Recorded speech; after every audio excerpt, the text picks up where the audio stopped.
Dhanbad bank मोड़ में बने निगम के डीएमसीए मॉल समेत 13 सैरात और पार्किंग की बंदोबस्ती इस बार ऑनलाइन होगी। भारत सरकार की कंपनी एमएसटीसी की ओर से नगर निगम के भवन, पार्किंग और सैरात की ऑनलाइन बिडिंग कराई जा रही है। आपको बता दें, ऑनलाइन बंदोबस्ती से पहले इच्छुक संवेदकों को निगम की ओर से आज न्यू टाउन हॉल में प्रशिक्षण शिविर का आयोजन किया गया। प्रशिक्षण में बताया गया कि डीएमसीए मॉल की ऑनलाइन बिडिंग मार्च के एंड में शुरू की जाएगी, वहीं सैरातों की ऑनलाइन बिडिंग 12 मार्च से कराई जाएगी। आपको बता दें, नगर आयुक्त रविराज शर्मा ने बताया कि सैरातों की ऑनलाइन बिडिंग 12 मार्च को सुबह 12 बजे से शुरू होगी, जो कि 4 बजे तक चलेगी। उन्होंने बताया डीएमसीए मॉल में दुकान, पार्किंग, विज्ञापन और मेंटेनेंस 4 कैटेगरी के लिए बिडिंग होगी। उन्होंने आगे बताया कि एक बार पुनः 15 मार्च से इच्छुक संवेदकों को मॉल निरीक्षण कराया जा रहा है, जो कि 1 सप्ताह चलेगी।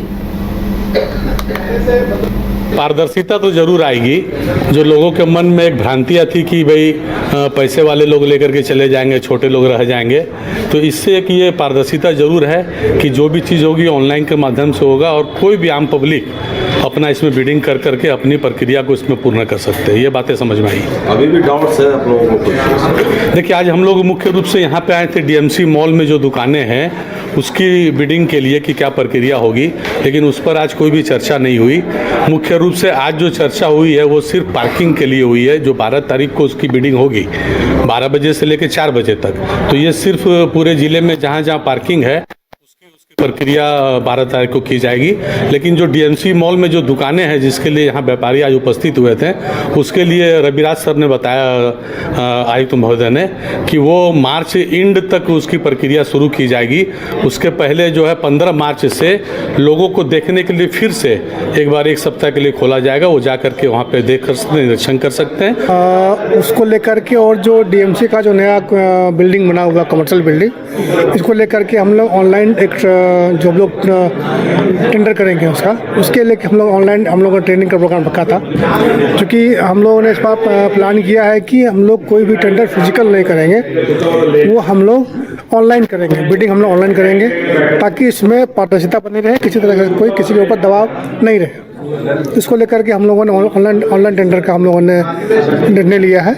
इसमें डीएमसी मॉल भी है और जो मेरा सैरात है वो भी है। ऑनलाइन का क्या के लिए हम लोगों ने एमएसटीसी जो गवर्नमेंट ऑफ इंडिया कंपनी है उसको हम लोगों ने एमओयू किया है। तो सारे जो ऑनलाइन के बिडिंग होंगे और वो एमएसटीसी के प्लेटफॉर्म पर ही होंगे और एमएसटीसी के लोगों के द्वारा ही आज इन लोगों को ट्रेनिंग दिया गया है। बिडिंग अमाउंट हम लोगों ने सैरात का हम लोगों ने ओपन किया है। सैरात का 12 मार्च को इसकी बिडिंग होगी और उसमें डिटेल सारे वेबसाइट में दिए हुए हैं कि सैरात कौन कौन से हैं, उनकी लंबाई कितनी होगी, कहाँ से कहाँ तक होगा, तो उसका रिजर्व प्राइस क्या है, उसकी ईएमडी कितनी है, वो सारे प्लेटफॉर्म पर दिए हुए हैं। सारी प्रक्रिया ग्यारकुंड प्रखंड के शिवलीबाड़ी उत्तर पंचायत में विकास की योजनाएं बनने वाली जगह खुद का बुरा स्थिति। आपको बता दें, पंचायत सचिवालय के गेट के सामने कचरों का ढेर लगा हुआ है, जिससे आने जाने को भारी दिक्कत का सामना करना पड़ रहा है। वहीं कभी मॉडल पंचायत के रूप में पहचाने जाने वाली इस क्षेत्र की स्थिति अब दयनीय हो चुकी है। वहीं पंचायत चुनाव में मुखिया बदलने के बाद भी स्थिति सही नहीं हुई है। स्थानीय लोगों ने जल्द सफाई की मांग की है।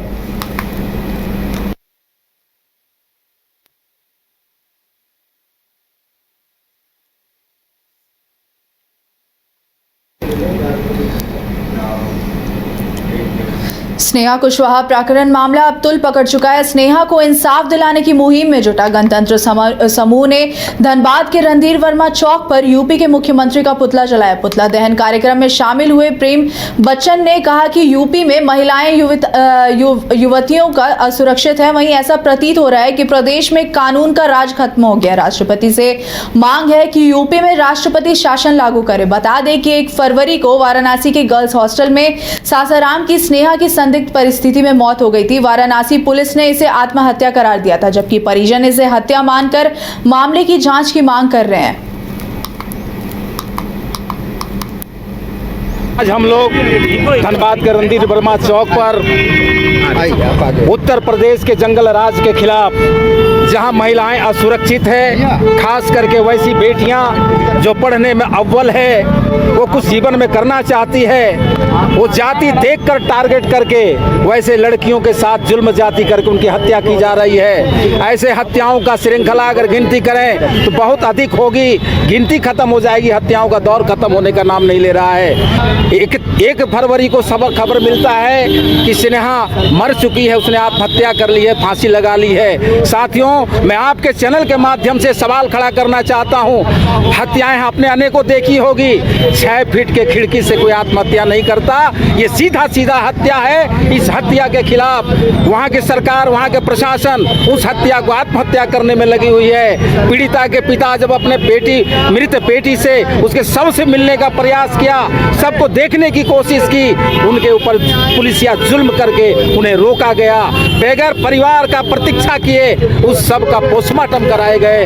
ये ऐसे ऐसे सवाल खड़ा करता है, इससे साबित होता है वो लड़की आत्महत्या नहीं बल्कि एक सोची समझी साजिश के तहत उसकी हत्या की गई है। और ये हत्या का जिम्मेदारी उत्तर प्रदेश की सरकार के मुख्यमंत्री को है। और मैं आपके मंच के माध्यम से, आपके चैनल के माध्यम से भारत सरकार से मांग करता हूं, राष्ट्रपति से मांग करता हूं कि उत्तर प्रदेश के अंदर में जंगल राज कायम है, तुरंत वहां के 8 सालों से नगर निगम कार्यालय का चक्कर काटते काटते थक चुके गरीब ई रिक्शा चालक अब आंदोलन के मूड में आ चुके हैं। आपको बता दें, ई रिक्शा चालकों का कहना है कि उन्हें वर्ष 2017 में ही ई रिक्शा आवंटन होना था। झारखंड सरकार के गरिमा योजना सत्र 16-17 के अंतर्गत धनबाद नगर निगम द्वारा 125 ई रिक्शा आवंटन के लिए आदेश पारित किया गया था, लेकिन उस समय सिर्फ 24 ई रिक्शा की आवंटित की गई थी। बाकी शेष 101 रिक्शा अभी तक नहीं मिला है।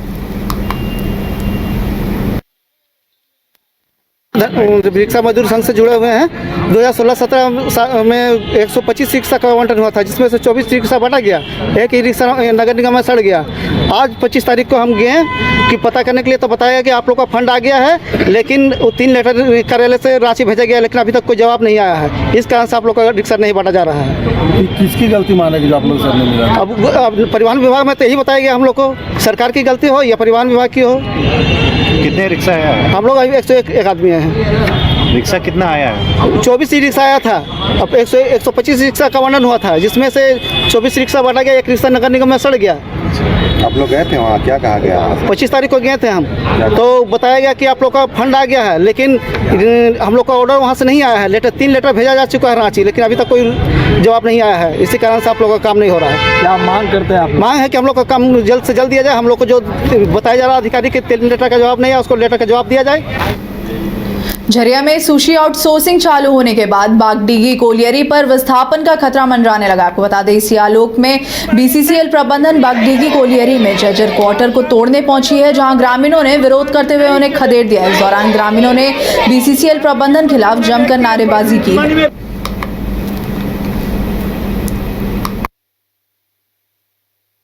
अभी हम लोग को पहले मेरे प्रबंधन से बात किया था, बीसीसीएल प्रबंधन से, कि जब तक आप लोगों का तमाम मामला सॉल्व नहीं हो जाएगा, स्कूल और वगैरह ये सब वगैरह नहीं बन जाएगा, तब तक यहाँ से कोई भी आदमी विस्थापित नहीं होंगे।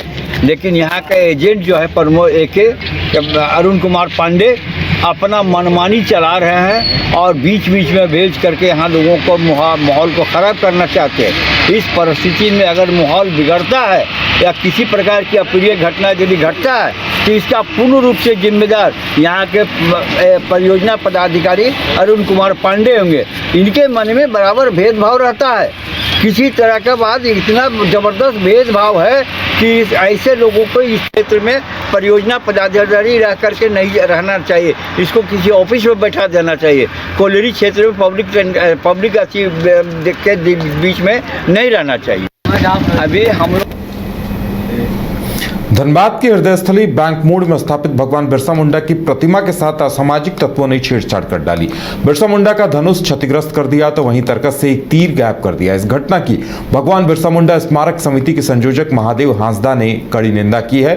उन्होंने कहा कि धनबाद उपायुक्त से उनकी मांग है कि वैसे असामाजिक तत्वों पर कठोर कार्रवाई होनी चाहिए। इधर प्रतिमा के साथ छेड़छाड़ का मामला प्रकाश में आने पर बैंक मोड़ थाना प्रभारी लव कुमार, नगर निगम के इंस्पेक्टर अनिल कुमार जांच पड़ताल करने पहुंचे। इस मामले में अनिल कुमार ने बताया कि अब तक की जांच में ये बात सामने आ रही कि इसमें किसी शरारती तत्व का हाथ हो सकता है और जल्द ही इस प्रतिमा को जो क्षतिग्रस्त किया गया है उसकी मरम्मत पहले कराई जाएगी।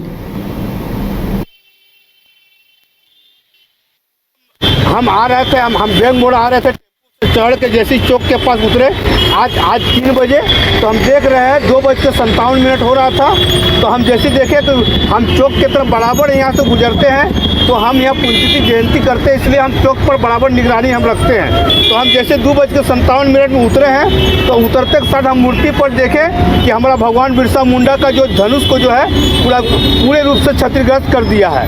दरअसल बैंक मोड़ थाना प्रभारी से सूचना प्राप्त हुई हमें कि जो मूर्ति है यहाँ पे वो उसका जो तीर है, धनुष जो है वो क्षतिग्रस्त हुआ है।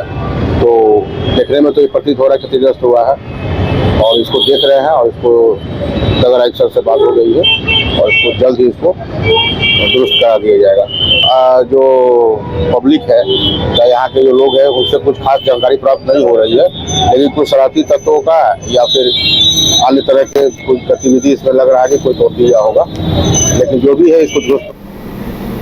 निरसा विधानसभा के शिवलीबाड़ी उत्तर पंचायत अंतर्गत संजय नगर हरिजन टोला धोबी मोहल्ला में पूर्व विधायक फंड से हो रहे नाले के निर्माण को लेकर ग्रामीणों ने आरोप लगाया है कि नाले निर्माण में अनियमितता बरती जा रही है। आने जाने वाले चालू रास्ते पर पिछले 20 दिनों से नाले के निर्माण को अधूरा बंद कर दिया गया है, जिस कारण आने जाने वाले लोगों को काफी परेशानियों का सामना करना पड़ रहा। मौके पर मौजूद शिक्षक रुपेश मिश्रा ने बताया कि अभी तक दर्जनों ग्रामीण गिरकर घायल हो चुके हैं और एक व्यक्ति का तो पैर भी टूट चुका है। आप देख सकते हैं किस तरह से नाले को उजाड़ दिया गया है, क्योंकि यहीं से चलने का रास्ता था और इस नाले को उजाड़ दिए जाने के बाद आम लोगों का चलना मुश्किल हो गया है और लगभग दर्जन भर ग्रामीण अब तक इस चक्कर में घायल हो चुके हैं।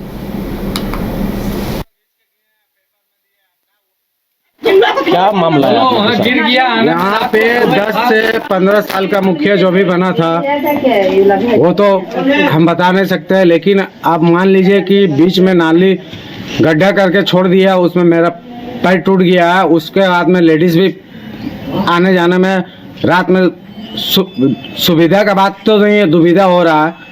तो ये चीज का मामला अगर मुखिया हम लोग का हल कर देगा तो सही है, और नहीं करेगा तो जितना नाली कोड़वाए हम लोग उसको भराटी करवा देंगे।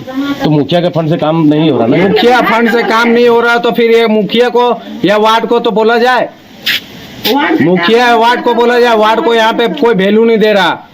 क्या आप कहेंगे इस विषय में? देखिए, सबसे पहले तो संजय नगर में जो काम हो रहा है वो विधायका फंड से हो रहा है, ठीक है, लेकिन यहाँ पर प्रॉब्लम ये है कि ना इनको वार्ड को बताया गया है और ना किसी तरह का एस्टिमेट के बारे में किसी जनता को बोला गया है। काम ईमानदारी से हो, कोई दिक्कत नहीं, उसको कोई रोक नहीं रहा है। आप 20 दिन से छोड़े हुए हैं, उसको आकर के कंप्लीट करिए। जितना धोबी समाज है सबको निकलने में प्रॉब्लम हो रहा है। कल हमको भी ला करके दिखाया कि मिश्रा सर देखिए ऐसा ऐसा प्रॉब्लम है। हम बोले ठीक है, आप लोग सब ये कीजिए, 20 दिन से रुका हुआ है काम, ये कोई तरीका है? अरे जो भी ठेकेदार हो, विधायक फंड से कोई दिक्कत नहीं, आप काम आके कंप्लीट करिए। लोगों के बीच में आकर के कोई साइकिल से गिर जा रहा है, कोई इससे गिर, मतलब संजय नगर मैंने पंचायत में है ही नहीं, विधायक से है ही नहीं। पहला तो ये मुद्दा आप आकर के कंप्लीट करिए और एस्टिमेट जनता के सामने रखिए। जनता प्रदर्शित होना चाहिए संविधान के मुताबिक, ये नहीं कि काम हुआ हो गया। दूसरा बात, एक और हम मुद्दा बोलना चाहते हैं कि संजय नगर में इधर मैंने बात सुनी समाज है। एक सेकंड किसके द्वारा काम किया जा रहा है? ये विधायका फंड के द्वारा हो रहा है। ठेकेदार कौन है इसका? ठेकेदार के बारे में कोई जानकारी यहाँ का जनता को नहीं दिया गया और ना ही वार्ड को दिया गया है।